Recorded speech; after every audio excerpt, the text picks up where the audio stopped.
Your kitchen has an extractor fan, an alarm system, a microwave, and no one waves an axe around near boiling fat. In the Middle Ages, however, the kitchen was chaotic and the most dangerous place in the entire castle. It provided shelter from the cold in the icy stone fortress, but killed the careless faster than an open battlefield. The walls of these rooms absorbed the soot of centuries and the history of thousands of nameless workers. Watch the video to the end and you will learn the true price, expressed in exhausting labor and constant risk, of a simple hot dinner in a medieval castle.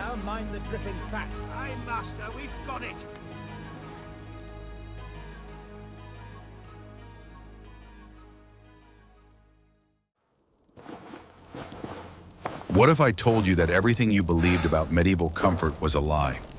Medieval castles were incredibly cold places, where drafts blew through the corridors even in summer, forcing the inhabitants to wear fur capes. The only place where the temperature was always above comfortable levels was the kitchen.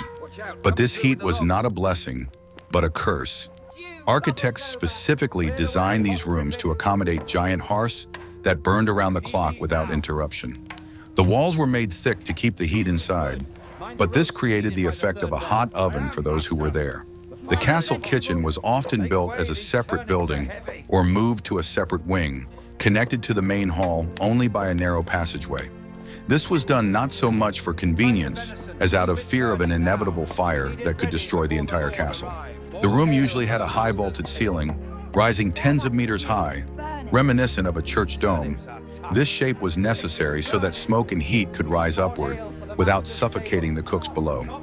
However, even such high ceilings quickly became covered with a layer of greasy soot that hung down in black flakes. In the center of the kitchen or along the walls were huge fireplaces into which a whole cartload of firewood could be rolled.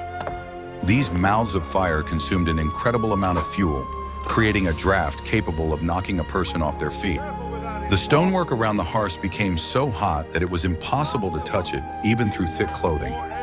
The floor in front of the hearths was always hot, drying shoes and burning the feet of workers who were forced to stand there for hours. There were few windows in the kitchens, and they were located high up under the ceiling so as not to create unnecessary drafts that would fan the flames. This meant that the lower part of the room was in constant semi-darkness, illuminated only by the glare of the fire. In such conditions, people lost track of time, relying only on the degree of doneness of the meat and the orders of the head chef. The lack of normal daylight and ventilation at human height created a stifling atmosphere. The very structure of the kitchen implied a division into zones, each of which had its own temperature regime. There were areas for frying over an open fire, where the heat was unbearable and burned the skin on the face. There were areas for cooking in cauldrons, where high humidity reigned and thick, heavy steam swirled. Bakeries with their closed ovens added dry, parching heat to the overall atmosphere. The isolation of the kitchen from the rest of the castle had a downside. Help in case of trouble could not arrive immediately. Thick walls muffled cries, and the distance from the living quarters made the kitchen an autonomous world with its own laws. If there was a collapse or fire, workers found themselves trapped in a stone cage. It was almost impossible to escape from this maze of tables and braziers in the smoke. It is interesting to see how this topic is perceived in different parts of the world, since castles were built everywhere. What do you think about this isolation of the kitchen from the living quarters? Was it humane toward the servants? Write about it in the comments.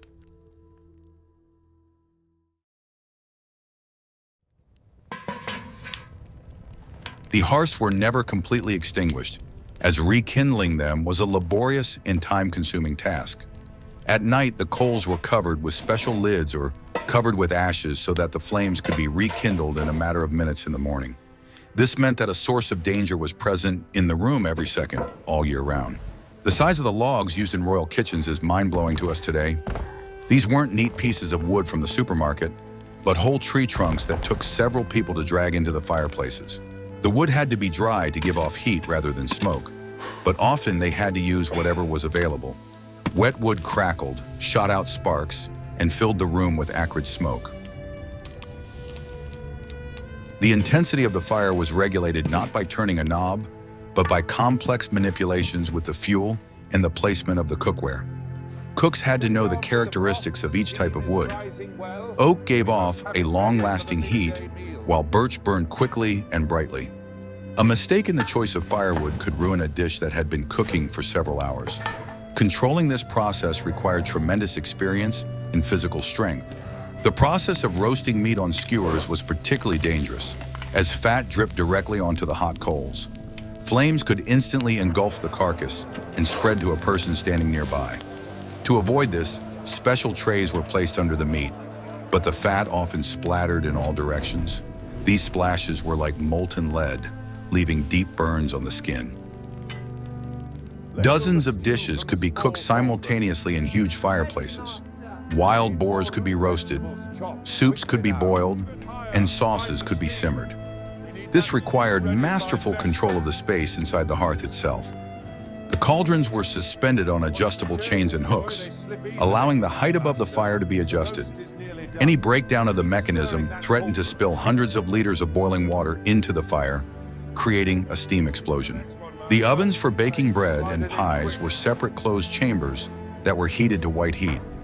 After the wood burned out, the coals were raked out, and the heat came from the brick walls of the oven themselves. They had to be worked with long wooden shovels, taking care not to burn oneself on the hot mouth of the oven. The heat from the ovens was dry and penetrating, drying out the mucous membranes of the eyes and throat. Fuel supplies were stored here, in the kitchen or in an outbuilding, creating an additional fire hazard. Dry branches for kindling, brushwood, and straw lay dangerously close to the open fire. One unfortunate spark was enough to ignite these supplies, cutting off the way to the exit. The constant presence of combustible materials made the kitchen a powder keg. Fire dictated the rhythm of life in the entire kitchen, forcing people to adapt to its needs. It was not possible to simply turn off the stove and leave. The fire had to be monitored constantly. This created an atmosphere of constant tension and vigilance. But fire was only half the problem, because the main resource of the kitchen was people. In the next chapter, you will learn who actually turned these giant spits and why their work was considered hard labor. Plenty, girl. The dough is almost ready for the oven now.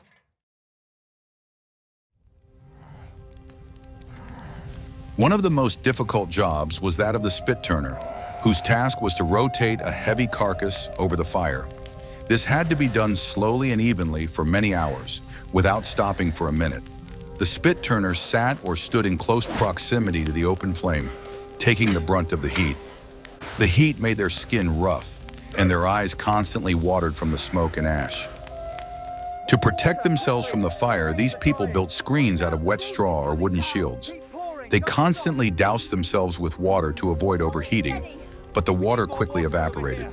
Their work was monotonous and exhausting, requiring not so much intelligence as the endurance of a machine.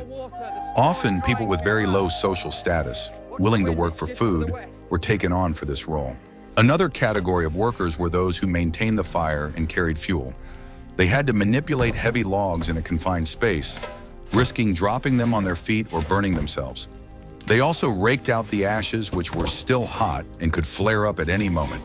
Breathing in ash and coal dust was normal for these people. Water carriers supplied the kitchen with hundreds of liters of water needed for cooking and washing. They endlessly shuttled between the well and the kitchen with heavy buckets, spilling water on the stone floor. Their work was invisible, but a stoppage in the water supply could paralyze the entire kitchen. The physical strain on their backs and joints led to early disability. A separate caste was engaged in the dirtiest work, cleaning vegetables, plucking poultry, and gutting fish. They sat on the floor or on low benches, often in cold corners or in drafts, far from the warmth of the hearths. Their hands were constantly in water, covered with small cuts and abrasions from rough tools. This work did not require any qualifications, but it did require enormous patience. Above this entire army stood the head chef, who was not just a cook, but a tough manager and overseer. He managed the chaos by shouting orders to drown out the noise of the fire and the clatter of knives. His job was to ensure that dishes were served on time and any delays were punished immediately. Discipline was maintained through harsh methods, sometimes involving physical force. In the cramped kitchen, people constantly bumped into each other, leading to conflicts and injuries. Fatigue dulled attention, and a worker could easily fail to notice that someone was carrying a hot pot. Burns and bruises were commonplace, and no one paid any attention to them as long as the person could stand on their feet. There was mutual assistance, but everyone thought first and foremost about their own task. There was a strict hierarchy among the staff, where everyone knew their place and their duties. Moving from the caste of unskilled laborers to cooks was incredibly difficult, almost impossible. People performed the same heavy task for years, becoming living appendages of kitchen equipment. This system worked like clockwork only because of the brutal exploitation of human resources. The castle kitchen consumed people's health and strength as greedily as fire consumes wood. If you are struck by these facts, don't forget to like this video.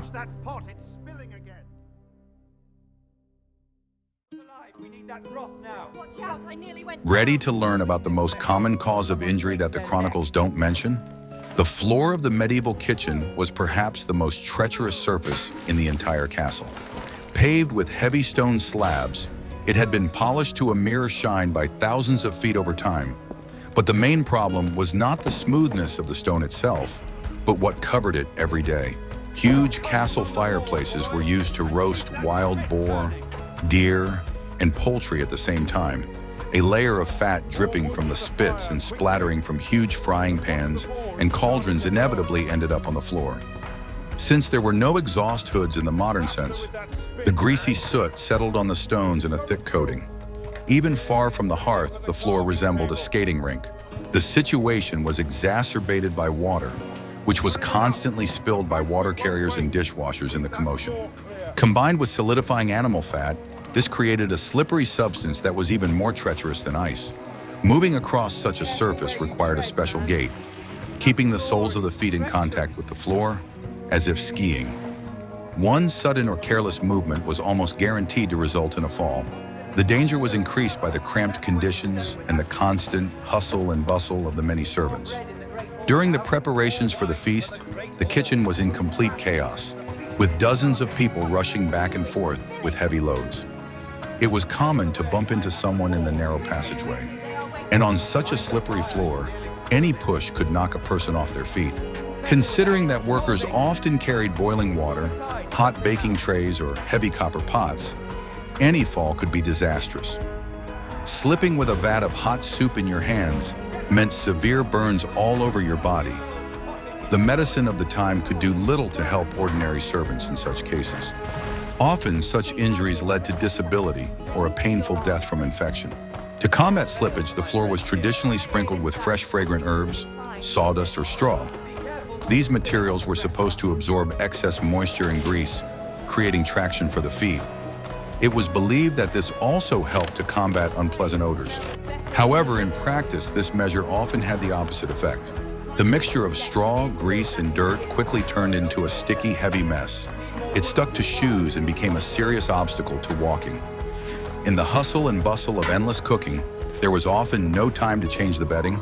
Sometimes the dirty layer lay on the floor for days, accumulating new layers of waste. Food scraps, bones, and peelings rotting in the heat, hidden in the straw on the floor, created appalling unsanitary conditions. This attracted rats and insects, which felt at home right under the cook's feet. It turned out that people were literally working while standing on a compost heap. Washing the floor was a titanic task, performed by the lowest servants, often late at night. When the cooking finally quieted down, they scraped the stone with stiff brushes and scrapers. They used lye made from ash and river sand, trying to remove the ingrained centuries-old grease. The caustic lye cracked the skin on the workers' hands and covered them with sores. But it was almost impossible to completely clean the porous stone. Over decades of use, the grease had penetrated deep into the structure of the slab. Even after thorough cleaning, the stone remained greasy to the touch. The smell of old rancid grease was absorbed into the floor forever and became the hallmark of any old kitchen. The workers' shoes were simple and did not have non-slip rubber soles like those of modern chefs. Smooth leather soles slipped mercilessly on the greasy stone, providing no support. Many worked in wooden shoes or special covers that protected their feet from burns and dirt, but such shoes were unstable, bulky, and clattered loudly on the stone. The constant strain on the feet, necessary simply to maintain balance, led to chronic pain in the muscles and joints. Servants were forced to walk on bent legs, balancing their bodies. By the age of 30, many developed severe joint diseases. In the dishwashing areas known as sculleries, the situation was even worse due to flooding. The water on the floor was often ankle-deep and freezing cold. People worked in constant dampness, their feet remained wet for days, and their skin became soggy and white. This led to fungal diseases and severe rheumatism, turning young people into hunched old men. Drains and stone gutters for water drainage were often clogged with solidified fat and food waste. The water did not drain away and stagnated, turning into foul-smelling puddles right in the work area. Cleaning these channels by hand was a disgusting and dirty job. Stagnant water became an ideal breeding ground for bacteria that caused fever. Even simple movements around the kitchen required constant, extreme concentration on where to put your feet. This took up enormous mental energy, which was so necessary for complex culinary work. The kitchen was a real obstacle course, where every step could be the last in a servant's career. But if the floor was a passive threat, the tools used by cooks were active instruments of labor and pain. In the next chapter, you will learn what medieval cooks had to work with.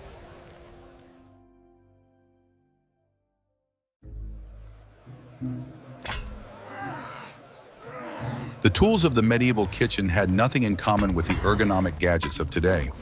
They were heavy, crude objects made of cast iron, and copper, designed to last for centuries. An empty cauldron alone could weigh dozens of kilograms. It took the strength of 2 strong men just to move it, and a full cauldron was an immovable monolith. The cauldrons hung on massive forged chains and hooks above the fire. Samples had to be taken or the brew stirred with huge iron or wooden spoon paddles. The handle of such a tool could be more than a meter long, but the heat from the cauldron still burned the hands. One awkward movement with a heavy ladle could spill the boiling liquid.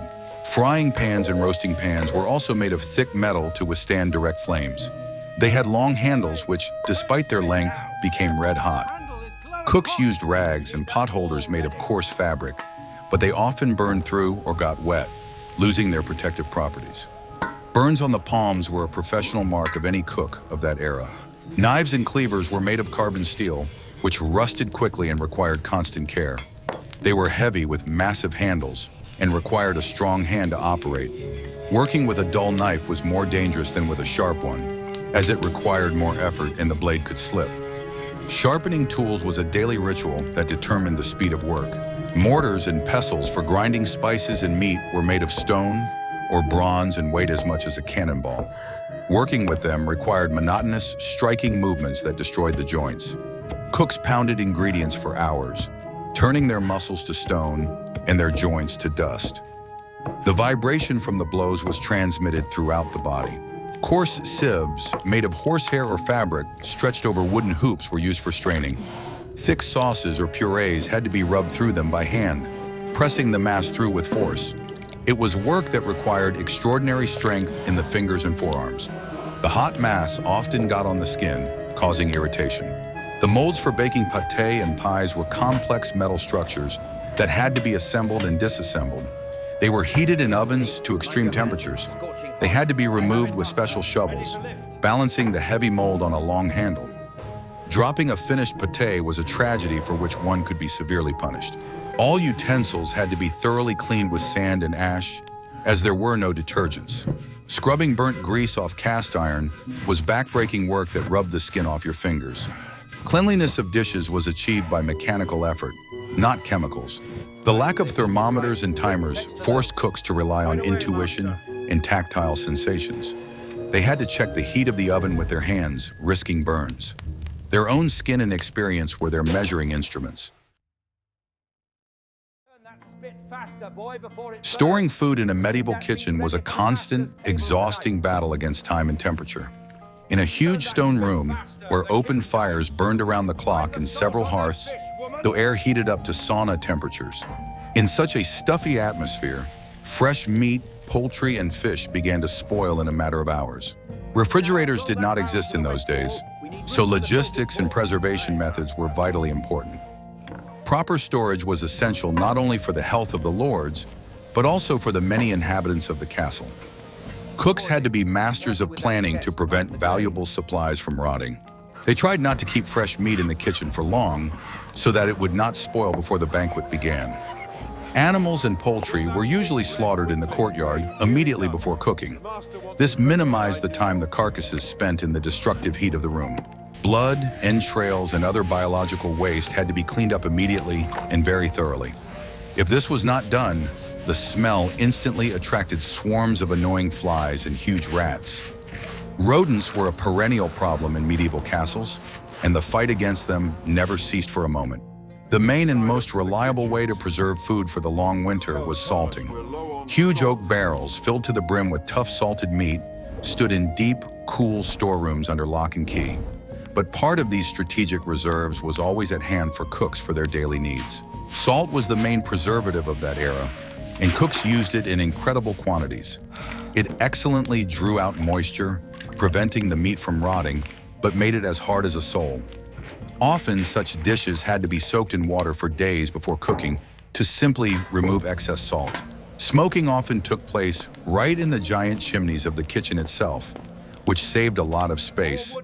Pork legs, sausages, and fish were hung on hooks high in the smoke of the hearths, where they slowly dried.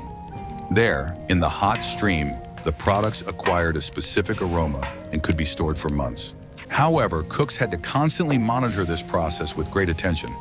The fat from the smoked products should not drip down into the open fire, otherwise it could ignite. And the products themselves had to be removed in time so that they did not dry out and burn. Expensive overseas spices played not only a flavorful role, but also an important antiseptic one. The abundant use of black pepper, cloves, cinnamon, and ginger was a harsh necessity. These spicy additives helped to reliably mask the beginning stench of stale meat.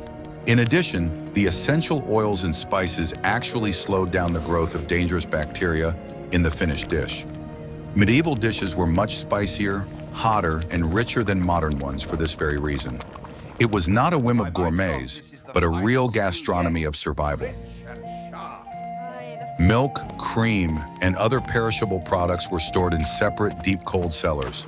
Sometimes they were called glaciers if it was possible to store blocks of river ice there from winter. These delicate ingredients were delivered to the hot kitchen strictly at the last moment before serving. Butter was rarely seen fresh. It was more often stored heavily salted or melted in pots. Fresh butter quickly went rancid in the heat of the kitchen, becoming bitter and inedible. Cheese was also preferred hard and very salty, capable of withstanding long storage at room temperature. Bread was baked every day, as it could quickly become moldy in conditions of high humidity and heat. Stale loaves were never thrown away, but used as dishes, so-called trenchers. The crusts were cut off the bread, and fatty meat with sauce was placed on large slices of crumb. At the end of the meal, the bread soaked in meat juice was given to beggars at the gate or thrown to hunting dogs. Such waste-free production was the absolute norm of life, because food was obtained through hard work. It was considered a sin to throw away even stale bread. Vinegar and cheap wine were also widely used to marinate meat that was not particularly tender. The acidic environment killed germs and softened the tough muscle fibers of old animals. Barrels of strong vinegar were an integral part of the interior, and their smell mingled with the aroma of smoke. The chief storekeeper was responsible for the safety of all these supplies, but the cook was also on the alert. He had to personally check every piece of meat before throwing it into the common pot. One person's mistake could lead to mass poisoning of the entire military garrison. The smell test was the main and only laboratory analysis of those harsh times. One could only rely on the sharpness of one's sense of smell and the cook's many years of experience. If a product aroused even the slightest suspicion, it was sent for processing or discarded. The medieval kitchen was the heart of the castle, but it was a hot, dangerous, and unforgiving heart. It was a place where architecture, fire, and human endurance were woven together into a single knot of survival. Those who worked there were true heroes of the invisible front, sustaining the life of the fortress at the cost of their own health. Their labor has allowed us today to have culinary traditions that we take for granted. Do you think you could last even one day as a medieval spit roaster or cook? Or have modern conveniences made us too soft for such trials? Suggest topics for future videos you would like to see on our channel in the comments. And don't forget to subscribe so you don't miss out on new journeys into history.